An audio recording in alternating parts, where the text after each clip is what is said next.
Hey there, and welcome to Not Now in Theaters. My name is Will Turntail, and I'm a writer and film fan from California.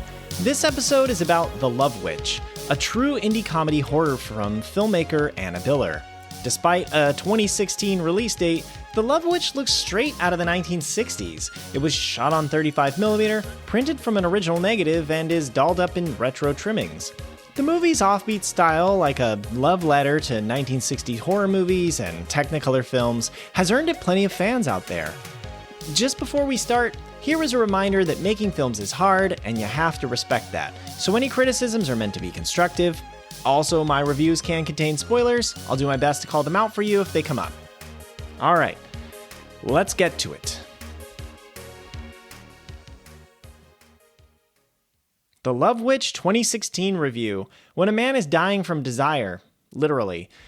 Smush the title of The Love Witch, and it sounds like a cheesy, happy Valentine's Day menu sandwich. The Love Witch.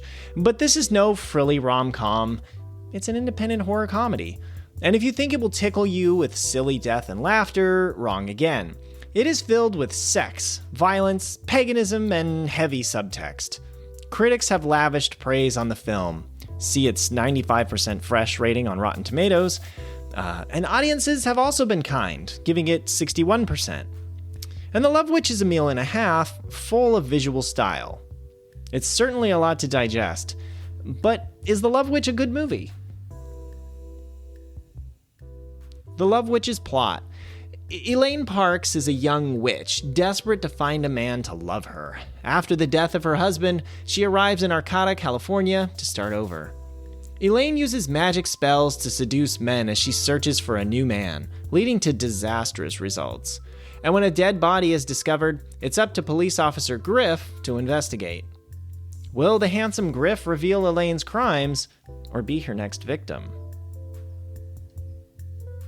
And to walk you through the cast here, Elaine Parks is played by Samantha Robinson.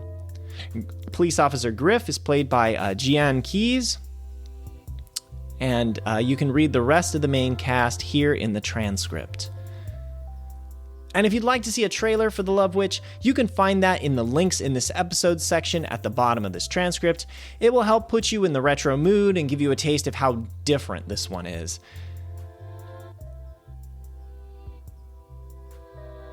So let's talk about what's great in this film. First up, we gotta cover how the movie is suspending that belief. This is worth 3 points. The Love Witch was directed, written, edited, produced, and scored by Anna Biller, and some articles credit her with costume and production design too. According to her Wikipedia page, Biller took 7 years to complete the movie. So this is an auteur piece, accountable only to the creator's vision. And what a vision it is. With its quasi-vintage feel and close attention to detail, The Love Witch is a callback to 1960s horror or other Technicolor movies. Biller opted to shoot the movie on film rather than digitally, giving it a standout retro look. And shots like the rear projection, while Elaine drives her Mustang in the opening scenes, are playfully borrowed from old-school film and television. The sets and costumes mirror a bygone era, but with a twist.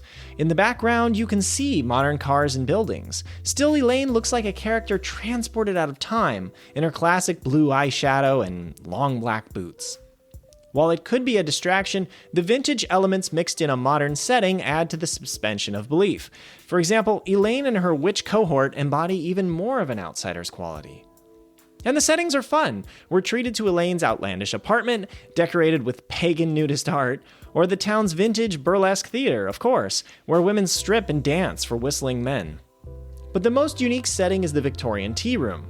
In this pink and red palace, women don floppy hats and gather to gossip while a musician strums the harp and maids serve tea. Biller's imagination runs wild, and we have fun catching up.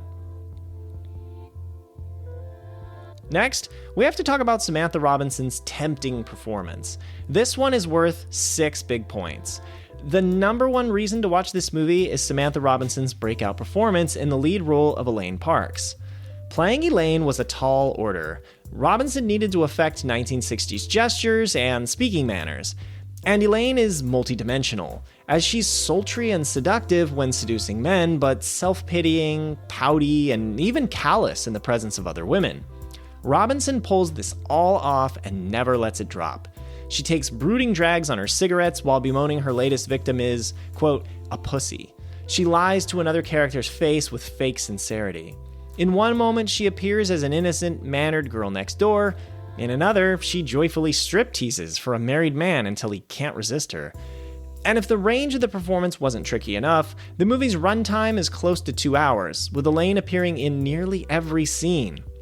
Don't just take my word for it. The New Yorker added it to their list of the best film performances of the 21st century so far. Check out the video clips in the links in this episode to see some of Robinson's performance. This next category let's call When a Woman Takes Power, adding 2 more points. The Love Witch carries themes like a golf caddy lugs around a variety of clubs. I loved the idea that if a woman fulfilled a man's desire as much as he always wished she would, it would kill him, as Elaine's victims literally die from love. And for Elaine, becoming the ultimate object of a man's desire left her unfulfilled.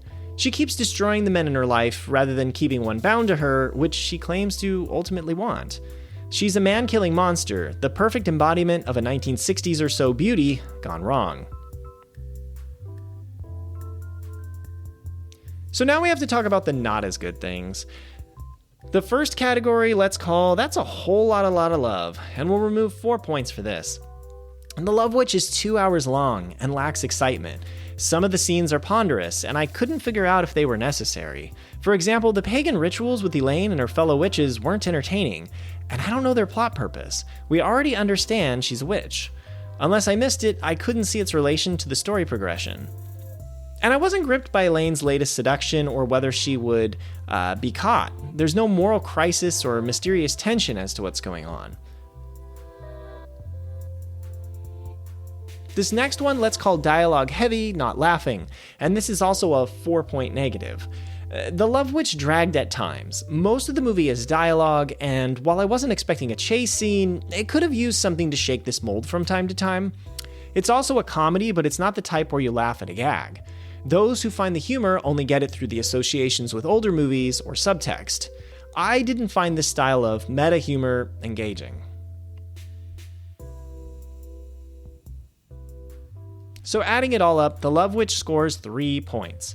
On my scale of let's not watch, should I watch, or go watch this movie, despite its low arbitrary score, I'm going to award the movie my should I watch rating.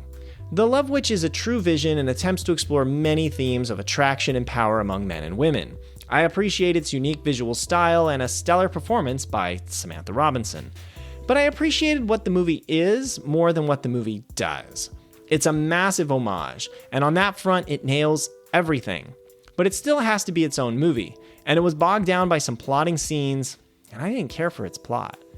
But I'll remind you, my opinion has been outvoted and that most audiences like the movie.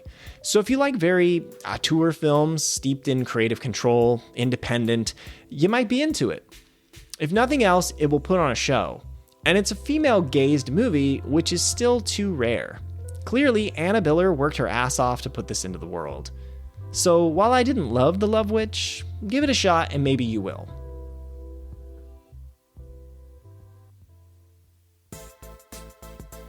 The Love Witch's legacy. So what's the legacy of The Love Witch? The internet says the movie has inspired academic essays on gender, power, and aesthetics in film.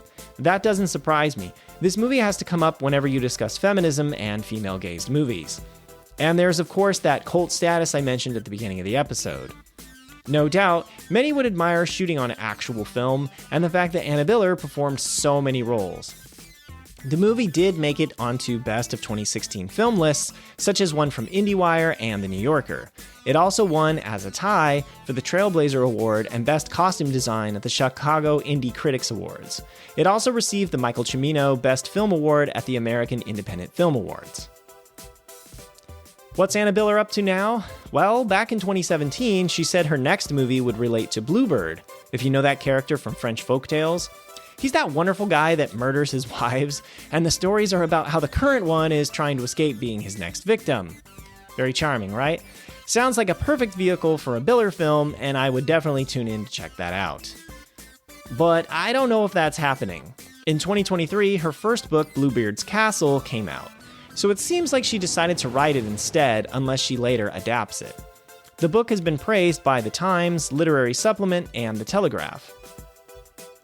And Biller's Wikipedia page says that in July of 2022, she said her next movie will be called The Face of Horror. According to its IMDb page, the plot is, and I quote from IMDb here, "A ghost in medieval England rises from her grave to seek revenge on her husband, in a gory tribute to classic Technicolor horror films." So let's look forward to that one. The Love Witch brought Samantha Robinson the Best Actress nomination at the 2017 Fangoria Chainsaw Awards. After The Love Witch, Samantha Robinson has appeared in several things, but many look like short films. She did have a role in Quentin Tarantino's Once Upon a Time in Hollywood as Abigail Folger. So it seems like her career is mostly independent movies, whether by choice or by necessity. She has so much talent, so whatever direction she wants her career to travel, I hope she gets there. Apologies to any cast members I didn't highlight. Lastly, something I did not know until after watching The Love Witch, Anna Biller is my favorite nonfiction author, Robert Greene's partner. If you don't know him, he's the guy that wrote The 48 Laws of Power and Mastery, among others. I can only imagine what conversations are like in their house with these two minds at work.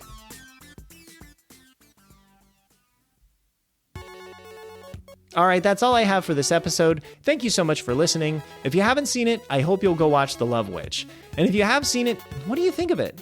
Is it only so-so, or did I just not get it? And the movie was way more enjoyable than it was for me. You can reach out and let me know on Blue Sky using the link in the transcript. You'll find me as Will Turntail, and it's at not-ni-theaters.bsky.social. And if you liked this episode, please leave me a review on your favorite podcast platform. It would really help me out, and I'd love to hear what you think of the show. Or if you're listening on YouTube, hit the like button on the episode for me. New episodes of this show roll out every Tuesday. My next episode will be about the celebrated Michael Cimino's Year of the Dragon, an action thriller that stirred up controversy but remembered well by many and has turned into a bit of a cult movie. It's apparently one of Quentin Tarantino's favorites, but what movie isn't, seemingly, you know? Anyhow, I'll discuss Mickey Rourke and this actor John Lone's performance, who really should have been everywhere after he rocked this movie. And I'll talk about not quite as fun stuff like why so many people think the movie is racist. So be sure to come back for that one. This podcast episode is a production copyright of Overegged Media, LLC, located in Sacramento, California. Reference photos linked in the transcript are copyrighted by the Internet Movie Database. This review's factual information was gathered through online sources like Wikipedia, IMDb, or interviews. Misrepresentations and errors are possible, but unintentional. The introduction music was Neon Laser Horizon by Kevin MacLeod of Incompetech.com. It was licensed under Creative Commons by Attribution 4.0 license. Exit music was Voxel Revolution by Kevin MacLeod of Incompetech.com, licensed under Creative Commons by Attribution 4.0 license. And the additional music, Late Night Radio and Aerosol of My Love, both also by Kevin MacLeod of Incompetech.com, licensed under Creative Commons by Attribution 4.0 license. Goodbye for now.